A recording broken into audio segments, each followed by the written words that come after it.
my witchy gal pals. Thanks for joining me here again today. Today we're going to have a little bit of fun. We're going on a little road trip.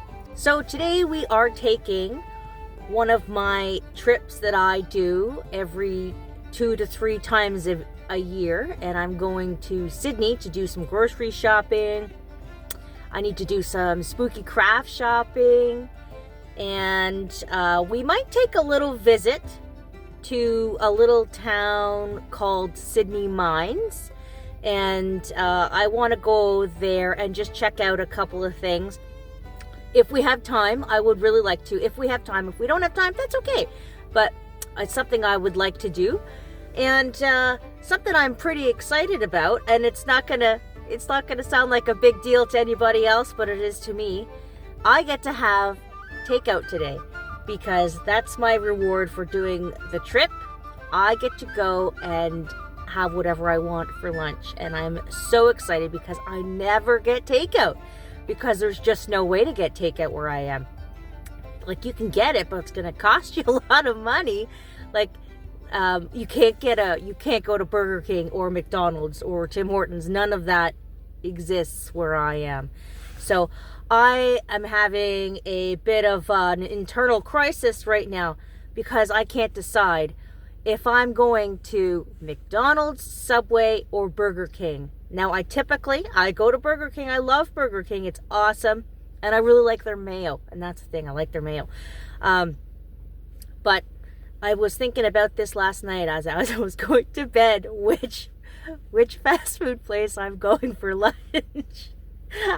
Oh my God, so funny.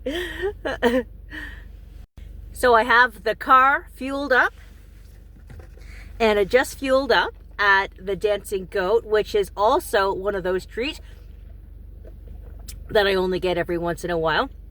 Dancing Goat here is about 45 minutes from the house, and it's probably the busiest place on the island, for good reason, because it's the best place on the island to get, coffees and baked goods. And oh my God, they make the most incredible sandwiches. And there's a reason why it is so busy. And even in the wintertime, it's always so busy. It's so good. So what I got here in mine is a double latte with a vanilla shot. And I am just getting used to I'm getting used to how to order a iced coffee, because if I make an iced coffee, I just make it at home. So I don't really know the lingo, and I really don't even know what I'm making at home. Like, I'll brew really strong coffee, and I'll add my own frothed milk and maybe some brown sugar or a little bit of vanilla extract for fun. But I don't know the lingo as to how to order coffee at a counter. So every time I do it, it's incredibly socially awkward, and it's kind of funny. But it's okay. We got the coffee, and we are ready to go here. And we're just driving through right now. I've been on the road here for probably only about half an hour, but we are right now driving through the Margaree Valley, it's very nice. It's low, it's flat. We have a beautiful sunny day, which is really unheard of in the wintertime here. It is so gray and cold. Well, it's not too cold, but it's been cold this week. But it's usually gray and very, very windy. So it's really hard to do anything outside. And then when you start to go through the mountains and such, then your driving gets very tricky, and so everybody just has kind of a consensus: why risk it? Just stay home. Nothing is worth going into those mountains when the weather is bad, which, it's always windy. So, but anyways, I'm going to set you down. I'm going to drink this as we drive. We're about an hour and a half away from Sydney, and I'll show you a few nice shots along the way, because we do have to go through and up Kelly's Mountain and over the Seal Bridge, and, they're always kind of neat. So they're beautiful. They have beautiful views. Let's get on with it. I just want to tell you guys about something that's kind of interesting here. Now, I'm just driving through the Margaree Valley, and there's this road here. And if you take this road, I'm not going to tell you which one it is, but if you take this road about half an hour in, there's a spot that you park and you have to do a little bit more hiking. But at the end of that hike, there is a long time forgotten cemetery in the middle of the woods. And it is from the pioneer days of the first settlers that settled Cape Breton. And these are Scottish folks. And something kind of interesting and unusual that's happening with that cemetery is it's located along one of these fast-moving rivers. And when the rivers flood, the water rises and it's eroding the cemetery. So what that means and what's happening is the river's eroding all the dirt around all the graves. So the gravestones are falling into the river, and that's not the only thing that's falling into the river. So people are discovering downstream of the river coffin hardware and human remains. So that is something very interesting that I've been thinking about. Now, this is not someplace you're going to go see in the wintertime. This is something that you're going to go see in the summer. Because once you take this road, it kind of turns into a single lane dirt road. And I'm thinking you might want to take somebody with you. So I might have to go with my husband if I decide that it's something I want to do. Not sure exactly what you'd see on the other end of it. You know, I don't really want to go up there, and I don't really want to walk up and see bodies hanging out of the dirt. But now these are old bodies. These are like 250-year-old bodies that are washing down this river. Which, it's actually kind of neat, you know, but it's still a dead body, man. But the community is trying to raise funding and things like that to fix this cemetery.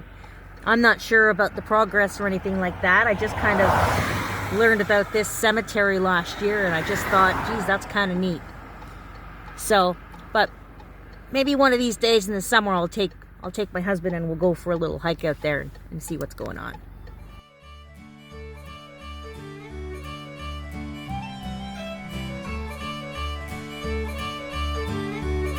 Now we're climbing Kelly's Mountain.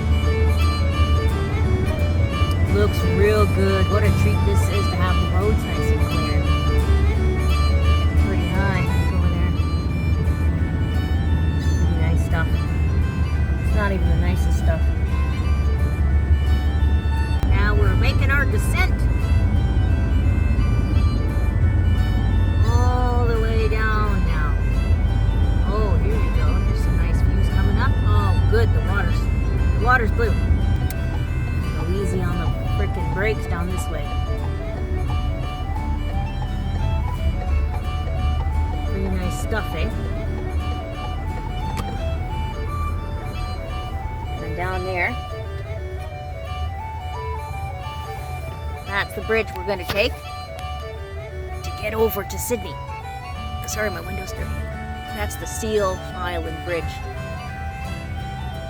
And this is the entryway for the Bedore Lakes, which is an inland sea. Goes all the way to the center of the island. Salt water too. All the way to the center of the island, it's all salt water. I'm pretty sure you can still catch crabs and lobsters and all kinds of sea life like that still in the middle of the island.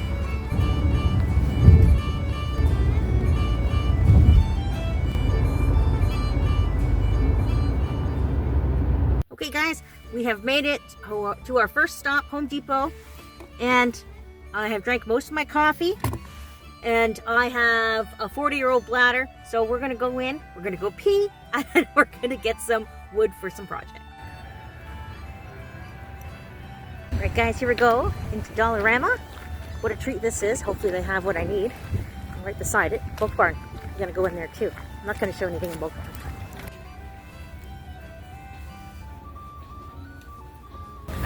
These are very witchy. $3 for a trivet. There's a nice green, gray, and a dark blue. I really like the green. This is what was on Olga's list. I'll tell you about Olga a little later. That's what I've been looking for here. Look at all the glitter. Look, I got white, orange, gold, silver. Ooh, look at purple, green, bright orange, black, other pinks and reds. This is perfect for what I need. I know this is not spooky related, but does anybody remember these awful freaking things? These are so disgusting. Anybody else made to eat these things as a kid? Oh my god, horrendous. Oh, Jesus, disgusting.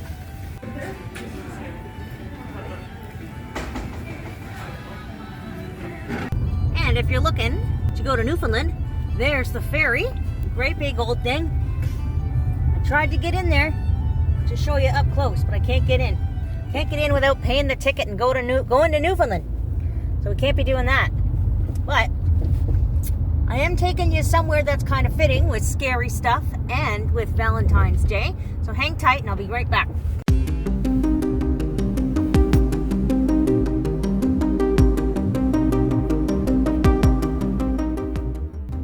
So I am here. I'm trying to keep my camera kind of low because I am driving through town here. But we are entering the filming location for 1981's My Bloody Valentine. My Bloody Valentine. That was filmed here in 1981, the horror slasher flick. So we are just entering town. I'm just going to flip you around. We have arrived to the last leg of our trip. Welcome to Sydney Mines, Nova Scotia. This is about, maybe it's just about 10-15 minutes south of Sydney. And this is about an hour and a half away from home, but is on the way home. So I thought we would stop in here and have a quick little look. Very underrated horror movie. And very good, very Friday the 13th-y. Very, you can, when you watch them, they're very similar. I mean, slasher film is a slasher film, but the whole premise of the killer coming back to get revenge on the area, the location, the town, all that kind of stuff. So, I have had a little look around and I can't seem to find the specific points of interest from the film. I know they're there. I've actually never been here before, so I'm looking around for the first time as well. Now, they're there, maybe because of all the snow and everything, I'm just missing it. Thought anyways, we'd just take a little drive through town here, just real quick. It's not a very big town, but I thought we'd just take a little drive through and I'll scan left to right and show you what the town is, and maybe you can pick some stuff out if you see anything recognizable. This movie was actually kind of cool because they used, in the movie, they used an actual mine that was abandoned, I believe, at the time, and now it's closed down and torn down, and I'm not sure if it's filled in or not. I'm not sure if that's something that coal mines do, fill them in, but that no longer exists. But a lot of the coal miners and the extras in the movie were actually townsfolk that signed up to be in the film. So that's pretty cool, actually. And there were some kids from town that was in the movie. So very cool stuff. So I'm just going to get my car going and we'll have a little scoot and see what we see. I came from the other direction first. So maybe from this angle, something might be a little bit more recognizable, but kind of neat though, kind of neat. So let's go have a little look. It's kind of a nice little combination of horror, scary stuff, and the fact that Valentine's Day is coming up here in a couple of weeks. So I thought that was pretty good timing. Even if we can't find the spots, hey, at least we're in the town where the movie was filmed, and you know, that's pretty cool. So I'll do my best, but if I see a cop, I have to lower my hand. Okay, well, I think I found the Valentine's Dance Hall that's in the movie. There was a couple of fellas just out there working on the building. Looks like it's a St. Vincent de Paul clothing depot. So that's pretty cool. And it looks, I was just talking to them, and they think it is as well. Nice fellas. And that's kind of cool. Yeah, that looks just like what I'm looking for. I'm gonna have to match it. Well guys, I thought this would be a good place to send off with the beautiful ocean. Oh, I can barely see it. The beautiful ocean in the background there. The sun blasting in my face. It's beautiful. Thank you so much for watching my video, coming with me on a little supply run, did a little spooky stuff, went to Sydney Mines, saw the film location of My Bloody Valentine, which, hey, that's pretty cool, right? So, thank you very much for watching the video, and I'd love it if you liked and subscribed and come back for some more punishment with me, and we'll talk to you later. Awesome. Thanks again, guys. We'll see ya. Bye.